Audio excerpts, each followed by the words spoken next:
दोस्तों, जैसा कि हम सब जानते हैं, शुरुआत से ही कपूर खानदान का वर्चस्व बॉलीवुड फिल्म इंडस्ट्री पर रहा है। पीढ़ी दर पीढ़ी कपूर परिवार से कोई न कोई बॉलीवुड फिल्म इंडस्ट्री में एक नया मुकाम हासिल किया है। कपूर परिवार के कई सितारों की बात हमने की है, लेकिन आज हम उनमें से एक ऐसे सितारे के बारे में बात करने वाले हैं जिसने फिल्म जगत में एक नया दौर लाया और अपने अभिनय से दर्शकों के बीच अपने पहली पीढ़ी से ज्यादा नाम कमाया।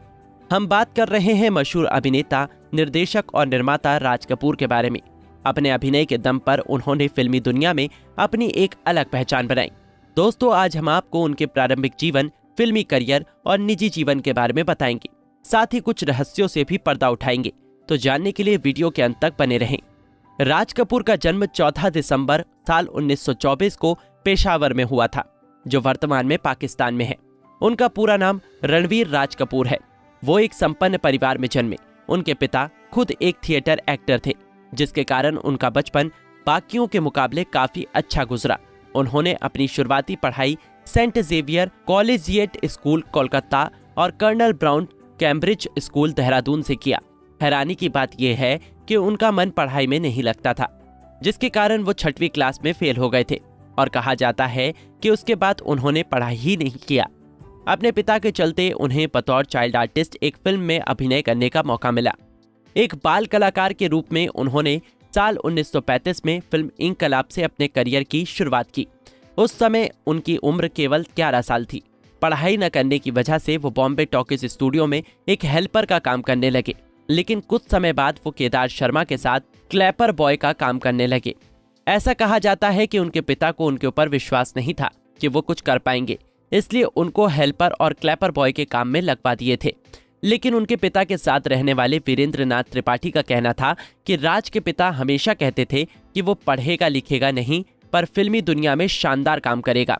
आज केदार शर्मा ने उसे मेरा बेटा होने के कारण काम दिया है, लेकिन एक दिन आएगा जब लोग राज को पृथ्वीराज का बेटा नहीं, बल्कि पृथ्वीराज को राज कपूर का बाप होने का कारण जानेंगे। और दोस्तों, दुनिया जानती है कि ये बात सच भी हुआ। उस समय के मशहूर निर्देशक केदार शर्मा, जिनके साथ राज क्लैपर बॉय का काम करते थे, उन्होंने उनके अंदर के अभिनय क्षमता और लगन को पहचाना।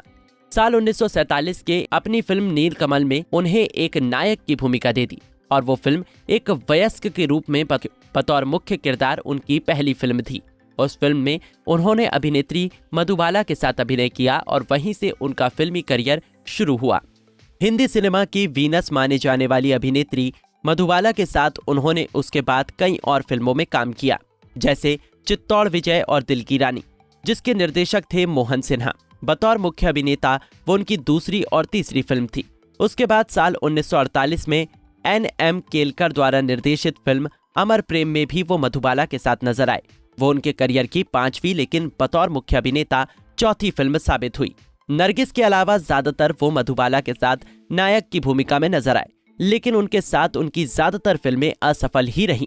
एक नीलकमल को छोड़कर इसलिए उन्हें भुला दिया गया। साल 1948 को महज 24 साल की उम्र में उन्होंने RK फिल्म कंपनी की शुरुआत की और जिसके अंतर्गत फिल्म आग का निर्देशन और निर्माण किया, लेकिन वो फिल्म असफल रही।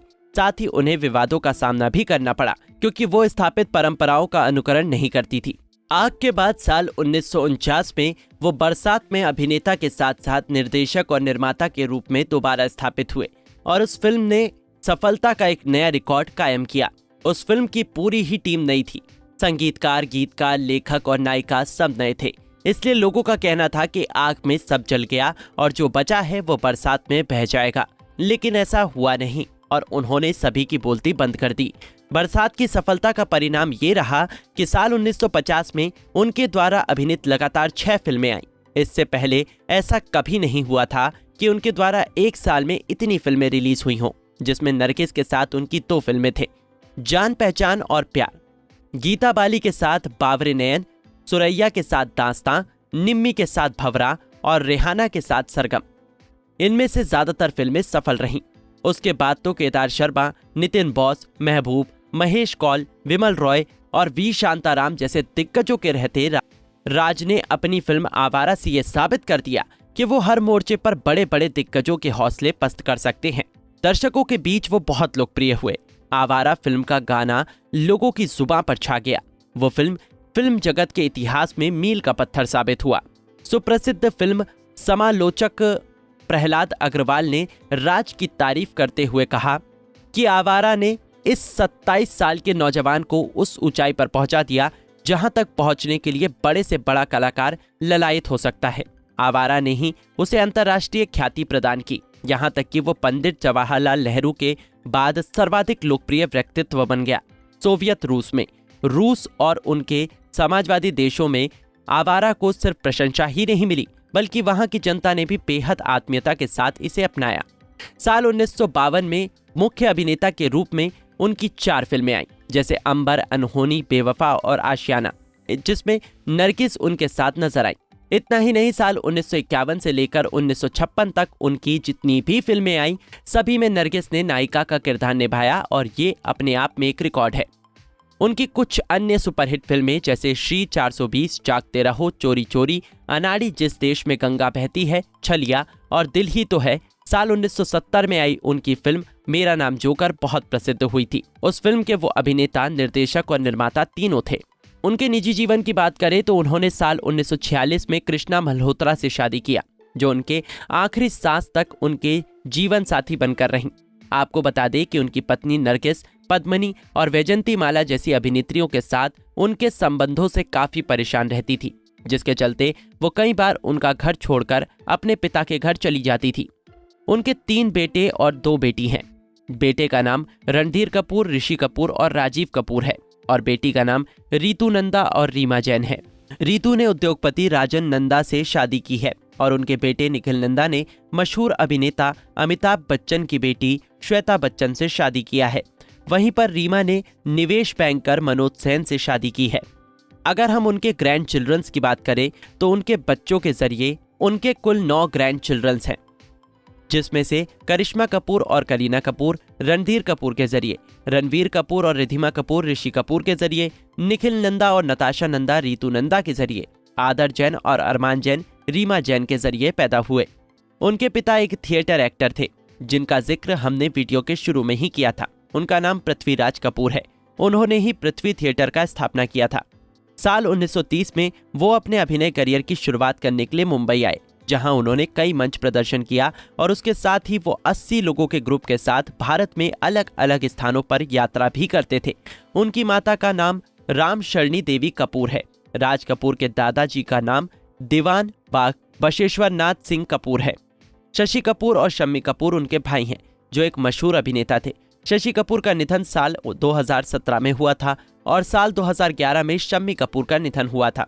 1 साल के भीतर ही साल 1931 में उनके 2 भाइयों की मृत्यु हो गई थी, जिसमें से देवी कपूर का निधन निमोनिया की वजह से और नंदी कपूर का चूहों को मारने वाली दवा निगलने से हुआ था। उनकी बहन का नाम उर्मिला सियाल कपूर है। फिल्मों में उनके महत्वपूर्ण योगदान के लिए उन्हें कई सारे पुरस्कारों से सम्मानित किया गया है। जैसे साल 1960 में फिल्म अनाड़ी के लिए उन्हें सर्वश्रेष्ठ अभिनेता का फिल्म फेयर अवार्ड दिया गया। उसके बाद साल 1962 में फिल्म जिस देश में गंगा बहती है के लिए उनको सर्वश्रेष्ठ अभिनेता फिल्म फेयर पुरस्कार से सम्मानित किया गया। इसी तरह साल 1965 में उन्हें फिल्म संगम के लिए निर्देशक और संपादक के लिए एक सर्वश्रेष्ठ फिल्म फेयर पुरस्कार दिया गया और भी कई पुरस्कारों से उन्हें सम्मानित किया गया है। दोस्तों, अपने दमदार अभिनय और निर्देशन से उन्होंने जो जगह दर्शकों के दिलों में बनाई, वो आज भी उसी तरह कायम है। अपने दमदार अभिनय से दर्शकों का दिल जीतने वाले राज कपूर साल 1988 में 63 साल की उम्र में हार्ट अटैक से दुनिया को अलविदा कह गए। लेकिन उनके जाने के बाद भी लोगों के दिलों में उनके लिए उतना ही प्यार है जितना पहले था। फिल्मों में उनकी योगदान के लिए लोग उन्हें हमेशा याद करते रहेंगे, क्योंकि कलाकार मरने के बाद भी दुनिया में अमर रहते हैं। उम्मीद है कि आपको उनकी ये जीवनी पसंद आई होगी। अगर आप उनकी अदाकारी और उन्हें पसंद करते हैं तो वीडियो को लाइक जरूर करें और ऐसी ही अनसुनी जीवनी के बारे में जानने के लिए हमारे इस चैनल को सब्सक्राइब जरूर करें। धन्यवाद।